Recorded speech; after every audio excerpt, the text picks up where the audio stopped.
नमस्कार, स्वागत है सभी का। उत्तराखंड के एक ताकतवर बीजेपी नेता और पूर्व राज्य मंत्री का बेटा ऋषिकेश में जंगलों के अंदर 4 साल पहले एक रिजॉर्ट खोलता है। इस रिजॉर्ट को चलाने के लिए वो यहाँ दुनिया के सबसे पुराने धंधे को शुरू करना चाहता था, धंधा जिस्म फरोशी का। इसी बीच महीने भर पहले उसी रिजॉर्ट में उत्तराखंड की ही 19 साल की एक लड़की अंकिता भंडारी नौकरी करने आती है, मगर रिजॉर्ट का मालिक उससे कुछ और करवाना चाहता था और बस यहीं से शुरू हुई अंकिता के अंत की कहानी। ऋषिकेश के करीब मौजूद है चीला बैराज, जिसे आप बांध भी कह सकते हैं। ज़रूरत के हिसाब से इस बैराज से या कहें कि इस बांध से पानी छोड़ा और रोका जाता है। वो 18 सितंबर की रात थी जब ठीक इसी जगह से 19 साल की अंकिता भंडारी को पानी में फेंका गया था। बैराज के पानी में अंकिता, ये यूँ कहें कि उसकी लाश पूरे 6 दिनों तक तैरती रही। फिर आखिरकार छठे दिन इस बैराज से करीब 8 किलोमीटर दूर चीला पावर हाउस के करीब अंकिता की लाश बरामद हो जाती है। अब सवाल ये उठता है कि 6 दिनों में अंकिता की लाश सिर्फ 8 किलोमीटर दूर तक ही क्यों पहुंची?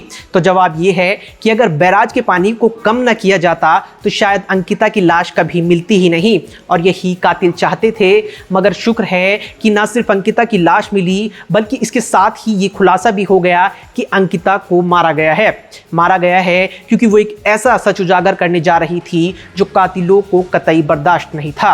उत्तराखंड के पौड़ी इलाके में एक गांव है श्रीकोट। उसी गांव में अंकिता पैदा हुई थी। अंकिता का परिवार वहीं रहता है।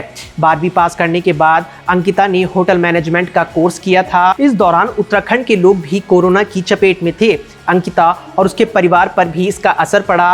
अब जब कोरोना का कहर थोड़ा कम होने लगा तो उत्तराखंड में भी सैलानी वापस आने लगे थे। लिहाजा होटल मैनेजमेंट का कोर्स पूरा करने के बाद पिछले महीने ही 18 अगस्त को अंकिता ने हरिद्वार से करीब 8 किलोमीटर दूर बंत्रा रिजॉर्ट में अपनी पहली नौकरी बतौर रिसेप्शनिस्ट ज्वाइन की थी। इस रिजॉर्ट से अंकिता के घर और गांव की दूरी करीब 150 किलोमीटर है, लिहाजा रोज आना जाना मुमकिन नहीं था। ऐसे में अंकिता इसी रिजॉर्ट में एक कमरे में रहने लगी।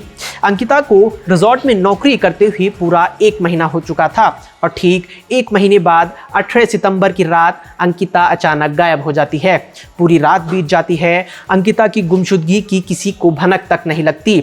अगली रोज यानी 19 सितंबर की सुबह रिजॉर्ट का मालिक पुलकित आर्य लोकल पुलिस स्टेशन जाता है और अंकिता की गुमशुदगी की रिपोर्ट लिखाता है। इसके बाद वो अंकिता के घर वालों को भी फ़ोन कर उसकी गुमशुदगी की जानकारी देता है। अंकिता का मोबाइल उस समय बंद आ रहा था। खबर सुनते ही अंकिता का परिवार बदहवास ऋषिकेश की तरफ भागता है। अंकिता के माँ बाप 3-4 घंटे तक पुलिस स्टेशन में भटकते रहते हैं, पर उनकी रिपोर्ट नहीं लिखी जाती, जबकि वो बाकायदा पुलकित का नाम ले रहे थे। हालांकि इसी दौरान पुलकित के पूर्व मंत्री पिता विनोद आर्य की उसी थाने में बाकायदा आवभगत हो रही थी। उत्तराखंड पुलिस की बेरुखी को देखकर अब अंकिता का परिवार डीएम के पास जाने का निर्णय लेता है। डीएम पुलिस को आदेश देते हैं। इसके बाद 22 सितंबर को पहली बार पुलिस एफआईआर दर्ज करती है। इधर कहानी में नया ट्विस्ट तब आता है जब अचानक जम्मू में रहने वाला अंकिता का दोस्त लड़की के पिता को अंकिता से हुई आखिरी बातचीत का ऑडियो और कुछ चैट भेजता है। ये अंकिता का अपने दोस्त को किया आखिरी कॉल और वो चैट था। वो ऑडियो कॉल और चैट चीख कर बता रहे थे कि अंकिता की गुमशुदगी के पीछे कौन और क्यों है।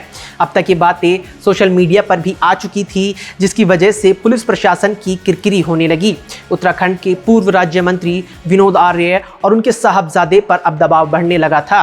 लिहाजा देहरादून से हुक्म हुआ और 23 सितंबर को पूर्व मंत्री जी के बेटे पुलकित आर्य, रिजॉर्ट का मैनेजर सौरभ भास्कर और एक और स्टाफर अंकित गुप्ता को गिरफ्तार कर लिया जाता है। पर सवाल अब भी अपनी जगह कायम था कि अंकिता आखिर है कहाँ?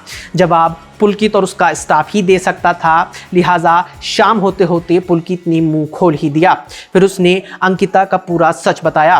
पुलकित, उसके मैनेजर और स्टाफ ने जो कहानी सुनाई वो कुछ यूं थी। शाम पुलकित और अंकिता के बीच झगड़ा हुआ। अंकिता का गुस्सा शांत करने के लिए पुलकित उसे अपने साथ ऋषिकेश ले गया। चारों एक स्कूटी और बाइक पर गए थे। रिजॉर्ट से करीब 8 किलोमीटर दूर चीला बैराज के करीब चारों रुके। वहाँ पुलकित और उसके स्टाफ ने शराब पी। कुछ देर रुकने के बाद चारों वापस लौटने लगे, लेकिन तभी अंकिता फिर भड़क उठी। एक बार फिर पुलकित के साथ उसका झगड़ा हुआ। तब ये लोग बैराज के किनारे खड़े थे, नीचे बैराज का पानी बह रहा था। झगड़े के दौरान अचानक पुलकित ने अंकिता को धक्का दे दिया, जिससे वो बैराज में जा गिरी। मगर इसके बावजूद तीनों उसे बचाने की बजाय स्कूटी और बाइक पर सवार होकर वापस रिजॉर्ट की तरफ चल पड़े। इत्तेफाक से रास्ते में एक जगह सीसीटीवी कैमरा लगा है। इस कैमरे की तस्वीरें पुलिस के कब्जे में हैं। कैमरे की फुटेज में साफ देखा जा सकता है कि चिला बैराज जाते वक्त स्कूटी और बाइक पर 4 लोग सवार थे, मगर लौटते वक्त महज 3। अंकिता गायब थी। पूरी रात गुजारने के बाद पुलकित ने खुद ही पुलिस स्टेशन जाकर अंकिता की गुमशुदगी की रिपोर्ट लिखा दी, ताकि कोई उस पर शक ना करे। अब अंकिता को धक्का देकर मारने की बात तो पुलकित और उसके स्टाफ कबूल कर चुके थे, मगर 18 सितंबर की शाम से रात तक अंकिता के साथ पुलकित का झगड़ा क्यों हो रहा था? बैराज के पास अंकिता ने पुलकित को ऐसा क्या कहा कि उसने उसे धक्का दिया? ये सच अब भी पुलकित छिपा रहा था, मगर तब तक पुलिस के हाथ अंकिता के जम्मू वाले उस दोस्त का ऑडियो और चैट लग चुका था। कहानी थोड़ी थोड़ी साफ हो रही थी। ऑडियो और मैसेज वो वजह भी बता रहे थे जिस वजह से अंकिता की जान ली गई। दरअसल अंकिता की मौत के पीछे रिजॉर्ट में खेला जा रहा एक गंदा खेल था। पुलकित के पिता विनोद आर्य उत्तराखंड के पुराने बीजेपी नेता हैं, वो भी कद्दावर नेता। एक वक्त वो उत्तराखंड के दर्जा प्राप्त राज्य मंत्री भी रह चुके हैं। इलाके में उनका अच्छा खासा दबदबा है। बाप की ऊंची पहुंच का फायदा पुलकित ने उठाया। अपराधी किस्म का पुलकित बाप के रसूख से हरिद्वार से करीब 8 किलोमीटर दूर जंगल के अंदर करीब 5 साल पहले एक रिजॉर्ट बनाता है। 2018 में बाकायदा रिजॉर्ट सैलानियों के लिए खोल दिया जाता है। जंगलों की खामोशी और तन्हाइयों के शौकीन सैलानियों के लिए ये रिजॉर्ट एक बेहद खूबसूरत जगह थी, लेकिन कोरोना महामारी की वजह से रिजॉर्ट के बिजनेस पर थोड़ा असर पड़ रहा था। जंगल के बिल्कुल अंदर रिजॉर्ट होने की वजह से भी इसके बारे में सैलानियों को कम ही जानकारी थी। ऐसे में रिजॉर्ट चलाने के लिए पुलकित ने इसी रिजॉर्ट में दुनिया के सबसे पुराने धंधे को चलाने का फैसला किया। इत्तेफाक से महीना भर पहले अंकिता यहाँ बतौर रिसेप्शनिस्ट नौकरी करने आई। पुलकित ने अंकिता को अपना रिजॉर्ट चलाने के लिए उसी धंधे में धकेलने के लिए मजबूर किया। वो उससे सैलानियों के कमरे में जाने को कहता था। अंकिता इसके लिए तैयार नहीं थी और उसके साथ जो कुछ हो रहा था वो अपने माँ बाप को भी नहीं बता सकती थी। लेकिन उसका एक दोस्त जम्मू में था। उसने सारी बातें उससे शेयर की, जो अब सबूत के तौर पर पुलिस के पास हैं। यानी उत्तराखंड पुलिस की शुरुआती रिपोर्ट और अंकिता के चैट से ये साफ है कि पुलकित रिजॉर्ट के नाम पर जिस्म फरोशी का अड्डा चला रहा था। हालांकि पूरा सच सामने आने और लोगों के गुस्से को देखते हुए उत्तराखंड सरकार ने उस रिजॉर्ट पर अब बुलडोजर चलवा दिया है, ये तर्क देते हुए कि रिजॉर्ट गैर कानूनी ढंग से बना था।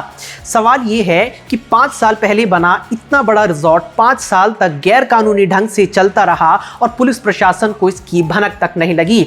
ऐसे में सवाल ये भी है कि अगर इस रिजॉर्ट में जिस्म फरोशी का धंधा हुआ करता था और ये रिजॉर्ट अंकिता की मौत के कई सबूत अपने अंदर समेटे है, ऐसे में बहुत से सवाल उठ रहे हैं। मसलन मौका वारदात पर बुलडोजर क्यों चलवा दिया गया? कहीं ये गैरकानूनी ढांचा गिराना अंकिता की मौत से जुड़े सबूतों को मिटाने की साजिश तो नहीं?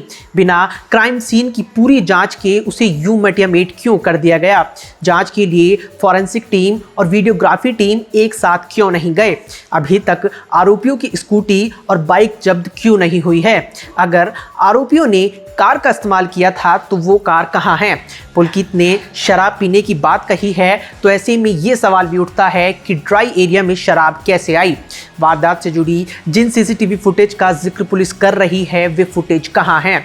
सुप्रीम कोर्ट ने रिजर्व फॉरेस्ट एरिया के आसपास किसी भी निर्माण पर रोक लगा रखी है, तो वहाँ रिजॉर्ट क्यों और कैसे बन रहे हैं? और आखिरी सवाल कि पुलिस प्रशासन अंकिता भंडारी की लाश का अंतिम संस्कार कराने की जल्दबाजी में क्यों था? हालांकि पुलिस प्रशासन का कहना है कि रिजॉर्ट का केवल बाहरी हिस्सा गिराया गया है। इसके बाद पुलिस की तरफ से ये सफाई भी दी गई थी कि बुलडोजर चलने से पहले ही मौका वारदात से फॉरेंसिक सबूत जुटा लिए गए थे। फिलहाल पुलकित समेत तीनों आरोपी पुलिस के कब्जे में हैं। अंकिता की पोस्टमार्टम रिपोर्ट तो जांच के दायरे में है ही, साथ ही अंकिता के दोस्त और उसके मोबाइल से मिले तमाम चैट्स और कॉल डिटेल की फॉरेंसिक जांच भी की जा रही है। किरकिरी हो जाने के बाद पुलिस अब इस मामले में हर कदम फूंक फूंक कर रख रही है। बात अंकिता भंडारी को इंसाफ दिलाने की है। तो याद रखिएगा, जब तक सोशल मीडिया में मुहिम नहीं शुरू हुई थी तब तक उत्तराखंड पुलिस अंकिता केस से अपनी आंखें मूंदे हुई थी। यहाँ तक कि अंकिता के घर वालों की एफआईआर भी तब दर्ज हुई जब डीएम ने पुलिस को हुक्म किया। ऐसे में उत्तराखंड पुलिस पर सबकी नज़र है। देखना यह है कि जांच के बाद आरोपियों के खिलाफ वो किस किस्म का केस तैयार करती है। देश और दुनिया की तमाम खबरों के लिए आप देखते रहिए एनएक्सप्लेनर। आप सबका शुक्रिया।